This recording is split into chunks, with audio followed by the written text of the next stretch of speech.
आज का अपना विषय है अधिकारों के प्रकार।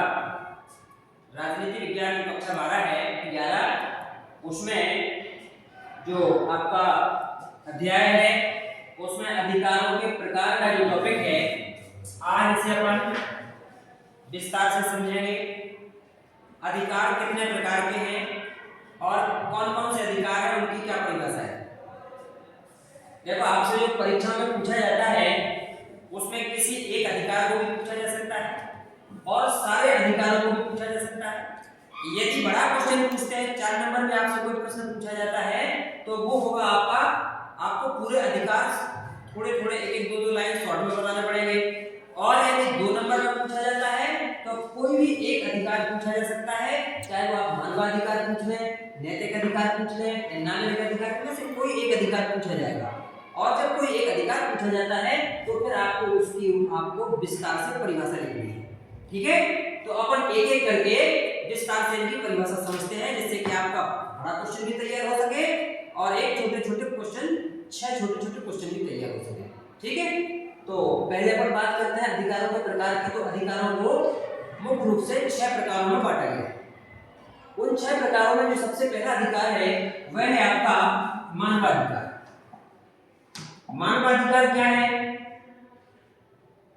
देखिए, मानवाधिकार है मानव को मनुष्य होने का एक अधिकार है।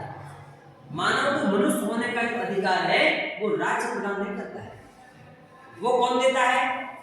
वो उसको प्राकृतिक रूप से जन्म से ही प्राप्त हो जाता है, वह कहलाता है प्राकृतिक अधिकार। मतलब मानवाधिकार को प्राकृतिक अधिकार भी कहा जा सकता है, यह कहते हैं। अर्थात इसे राज्य प्रदान नहीं करता है, यह केवल मनुष्य को मनुष्य होने का अधिकार देता है। ठीक है ना, उसको जीवित रहने का अधिकार देता है, इसलिए इसे प्राकृतिक अधिकार भी कहा जाता है। और हर वर्ष 10 दिसंबर को मानवाधिकार दिवस के रूप में इसे मनाया जाता है। आप सबको पता होगा कब मनाया जाता है मानवाधिकार दिवस? 10 दिसंबर को मानवाधिकार दिवस मनाया जाता है। आज से अभी 5 दिन पहले, 5 दिन बाद में ये इसका दिवस मनाया जाएगा, मानवाधिकार दिवस। इसके बाद हम बात करते हैं नैतिक अधिकार। नैतिक अधिकार क्या होते हैं? ये मनुष्य की नैतिकता और उसके विवेक पर आधारित होता है। मतलब प्रत्येक व्यक्ति को विवेक या नैतिक रूप से अपना विकास करने के अवसर उपलब्ध होने चाहिए। हर व्यक्ति को यह अधिकार है कि वह अपनी क्षमताओं के आधार पर अपना विकास कर सके। यदि उसमें कोई उसे समस्या उत्पन्न होती है, रोजगार नहीं मिलता है, उसमें कोई समस्या आ रही है, तो राज्य उसमें उसकी सहायता कर सकता है। यह कहलाता है आपका नैतिक अधिकार।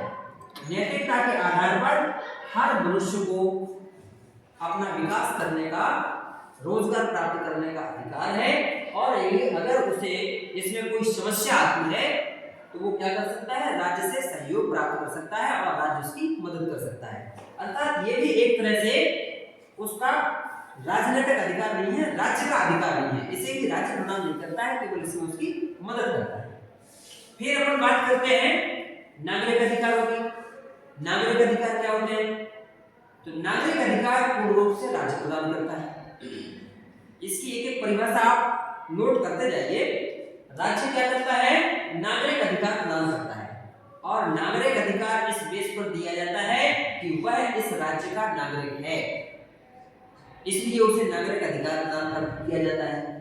नागरिक अधिकार के बाद मनुष्य को और भी बहुत सारे अधिकार मिल जाते हैं। वह व्यक्ति राज्य का नागरिक है, इसलिए राज्य का नागरिक होने के नाते राज्य की सारी सुविधाओं पर उसका अधिकार हो जाता है। राज्य उसे अपना नागरिक समझ रहा है, वो राज्य का व्यक्ति है, इसलिए राज्य की सारी सुविधाएं, राज्य के समस्त संसाधनों पर उसका अधिकार सिद्ध हो जाता है। तो राजनीतिक अधिकार जो है वो कौन देता है? राज्य प्रदान करता है। अब अपन बात करते हैं राजनीतिक अधिकार। राजनीतिक अधिकारों में मनुष्य को जो राज्य का अधिकार है वो कौन कौन से अधिकार देता है? चुनाव लड़ने का अधिकार, मत देने का अधिकार, सार्वजनिक पदों पर भर्ती होने का अधिकार, ये पूर्ण रूपेण राज्य प्रदान करता है। तो राज्य जो प्रदान करता है वो ये अधिकार प्रदान करता है, इसके बाद ही उसको राजनीतिक अधिकार भी मिल जाता है कि राज्य के कौन कौन से पदों पर उसकी नियुक्ति होती है। राज्य के जितने पद हैं, जितने संसाधन हैं, उन सभी पदों पर अगर उसकी योग्यता है तो वो नियुक्ति प्राप्त कर सकता है, चुनाव लड़ सकता है, अपना वोट दे सकता है, जितनी भर्तियां हैं उन पर वो नियुक्त हो सकता है। तो उस अधिकार को क्या कहा जाता है? राजनीतिक अधिकार कहा जाता है। ठीक है, अब इसके बाद हम बात करते हैं आर्थिक अधिकार की।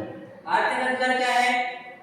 आर्थिक अधिकार व्यक्ति के अर्थ यानी संपत्ति से जुड़ा हुआ है, उसके जीवन यापन से जुड़ा हुआ है। तो ये समान कार्य के लिए समान वेतन, इसमें कौन कौन से अधिकार मनुष्य के शामिल होते हैं?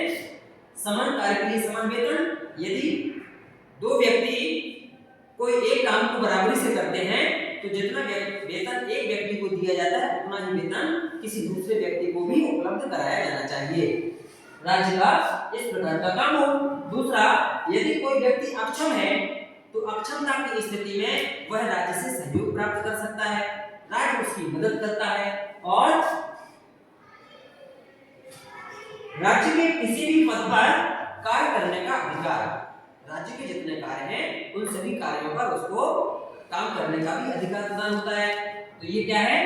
आर्थिक अधिकार हो गया। अब तीसरा अगला छठवां जो है आपका सांस्कृतिक अधिकार। सांस्कृतिक अधिकार क्या होता है?